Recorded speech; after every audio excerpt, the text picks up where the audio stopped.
നമസ്കാരം. Raf talk ഫുട്ബോളിലേക്ക് എവർക്കും സ്വാഗതം.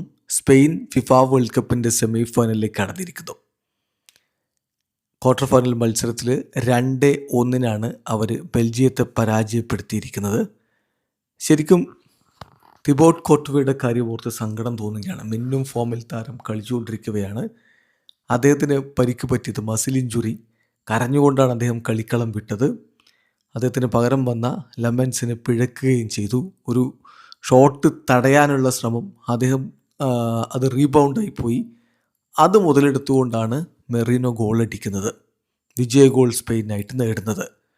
പോർച്ചുഗലിനെതിരെയും സബ്സ്റ്റിറ്റ്യൂട്ട് റോളിൽ വന്നിട്ട് അവരുടെ വലയിലേക്ക് പന്തെത്തിച്ച് സ്പെയിനിനെ വിജയത്തിലേക്ക് അവസാന നിമിഷം കൊണ്ടുപോയത് ഇതേ മൈക്കൽ മെറീനോയായിരുന്നു.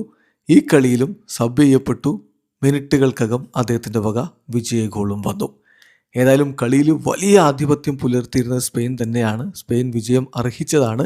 അത് പക്ഷേ ഈ കോർട്ടുവയുടെ പരിക്കും പിന്നെ ഈ വിധം വന്ന ഗോളിലുമായി എന്ന് മാത്രം.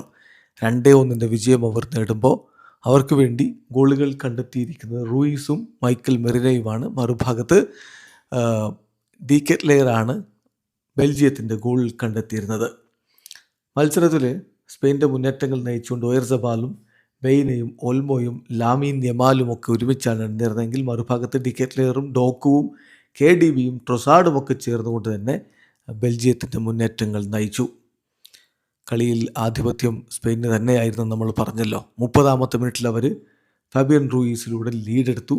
എന്നാൽ 41ാമത്തെ മിനിറ്റിൽ ഡി കെറ്റ്ലെയറിലൂടെ ബെൽജിയം ഒപ്പം പിടിച്ചു. ഇടവേള സമയത്ത് മത്സരം 1-1 സമനിലയിലായിരുന്നു. രണ്ടാം പകുതിയിൽ സ്പെയിൻ നിരന്തരാക്രമണങ്ങളിലേക്കും പോയി.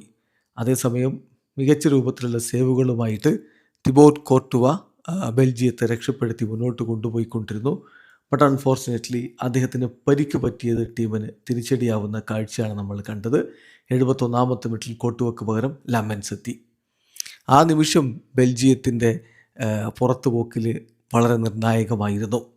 79ാമത്തെ മിനിറ്റിൽ ഓയർസബാലിന് പകരം നിക്കോ വില്യംസ് കളിക്കളത്തിലേക്ക് വന്നു. പരിക്കിൽ നിന്ന് മുക്തനായിട്ട് അദ്ദേഹം തിരികെ എത്തിയത് തീർച്ചയായിട്ടും സ്പാനിഷ് ആരാധകർക്ക് സന്തോഷം പകരുന്ന കാര്യമാണ്. മത്സരം അവസാന ഘട്ടത്തിലേക്ക് പോകുമ്പോൾ 88ാമത്തെ മിനിറ്റിലാണ് ആ റീബൗണ്ടിൽ നിന്ന് മെറിനോയുടെ ഗോൾ പിറക്കുന്നത്.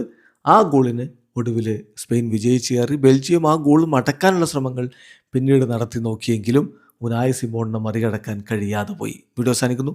ഫുട്ബോൾ ലോകത്തെ കൂടുതൽ വിശേഷങ്ങളുമായി റാഫ് ടോക്സ് എത്താം.